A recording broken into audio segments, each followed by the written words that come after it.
I'm Natalia Lobach, and this is Change Course. Vive la Résistance, or long live the resistance. Something that we often struggle with when we're trying to lead profound change is resistance. Many of the big name change models out there talk about something called resistance management. And this is the idea that when you start off on a change journey, you are probably going to encounter resistance, but if you manage everything well and you do a lot of things up front, you can really overcome it.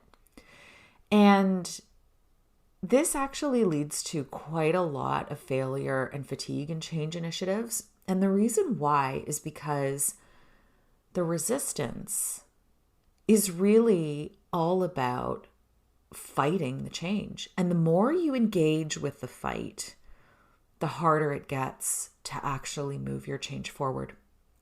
And so, I'm a huge classic musical theater fan. So, Les Mis is one of my favorites. And of course, the French Revolution and this whole idea around Vive la Résistance. But really, the thinking around resistance is something that I struggle with in the popular change literature. My approach to dealing with resistance is very, very different. And in fact, I find it to be a lot more successful. And the way that my work focuses on resistance is really to disengage from it. So when you're looking at a movement or you're looking at how change happens really in society and in our human condition, change really happens because the ball keeps moving forward. And you've got those people out there who are driving it forward, and they're pulling a lot of people along with them.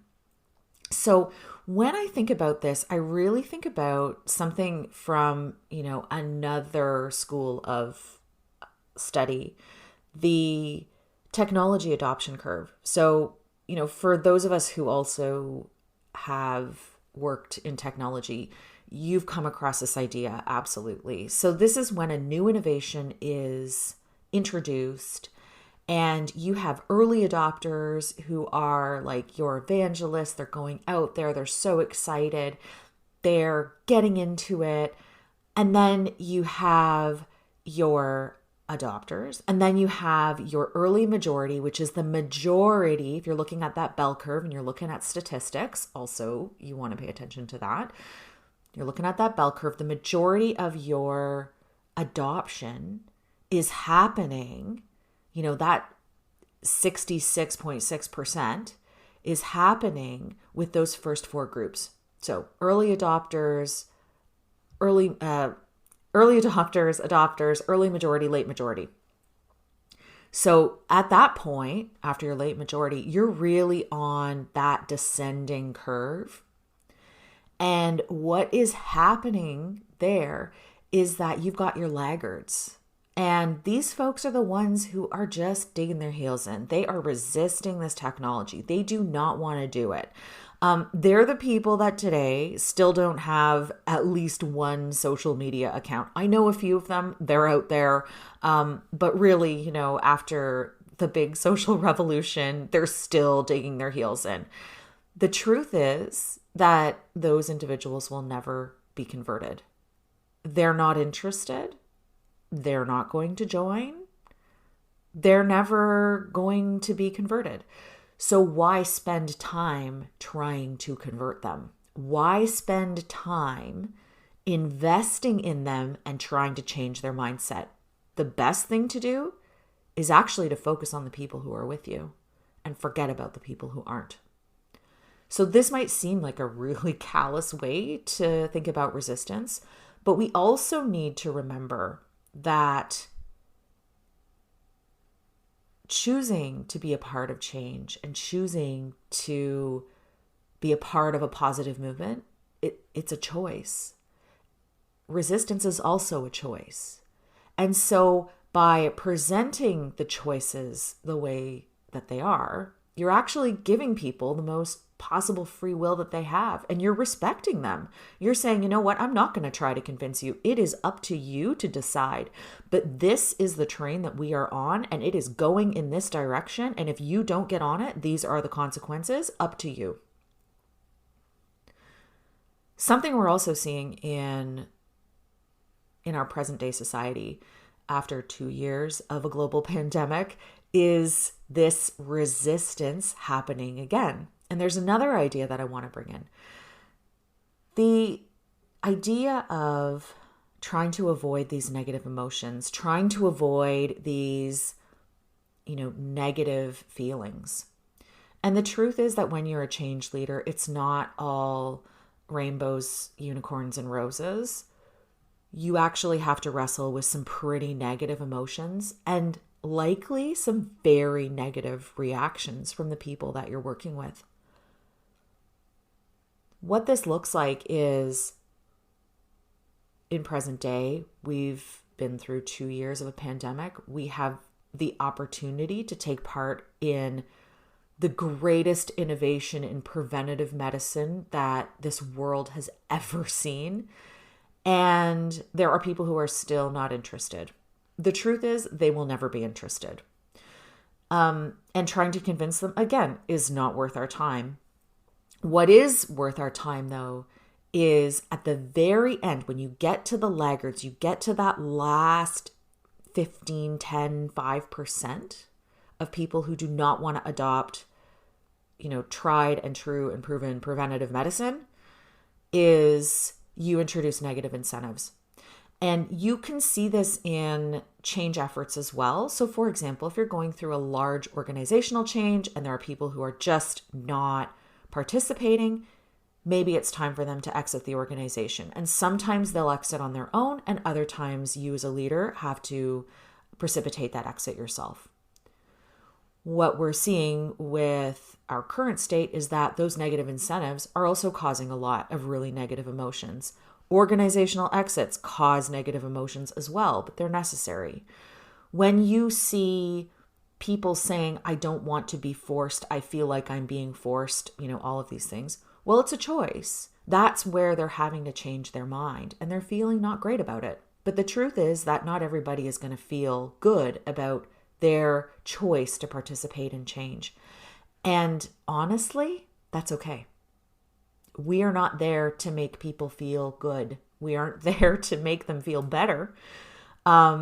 They can choose, it's their choice to participate or not. And really, when we look at it, that is the best way to manage resistance. Give people the choice, but also outline the consequences. And, be very clear about what those negative consequences are and stick to your guns. Because there have to be consequences at the end of this, or the change will not be successful. And why is that? So let's say that we try to be nice and we try to accommodate all of those resistors at the end because we're like, well, you know what? We're kind of at the end of this. We're going to make this happen. Well, we're kind of there already. Okay, fine. We'll just let you, we'll acquiesce. We'll let you do what you want. And we'll just make this easy for you so we can avoid the negative emotions of people getting mad or upset or angry or whatever. What happens then is you poison your momentum because everybody who's been at the front end of that curve then loses their faith in you, and you totally undermine your strength and your position as a leader. So if you are going to lead that change and you want it to be successful, then you've got to take it all the way through the end, which includes moving through the resistance in the last and final stage, which is the most difficult, but also not accommodating or not acquiescing to the resistance because it will completely undermine all of the work that you have done. All of those early adopters who were really excited about you and are supporting you and want to be there, they want to see that change move forward, and they will pull the rest of the people forward with them. So why give up your success for 15, 10, 5%? The loudest, the angriest. Ignore it, because you want to focus on the 66 to 85% of the people who are with you. That's where your success lies. So as we think about, this very important tipping point that we're going through in our society today, this is an excellent example. And pay close attention to how certain politicians, governments, whatever, respond to this, because this is where they will either continue or they will fall. So, vive la résistance. It's a very interesting question. Certainly, we're making the assumption that these changes that we're implementing are positive and they are in the best interests of the collective. And, certainly the opposite was most likely true, was definitely true with the French Revolution, where it was, people overthrowing a very powerful, centralized and oppressive government. But keep in mind that the resistance is ideologically extremely strong, and it doesn't make sense to fight them if you want to be successful in your change. So I hope this was a helpful episode. Thank you so much for listening. I look forward to interacting with you through our various different channels. You can find the show notes on our website, www.charthouse.ca, and look for the Change Course podcast there.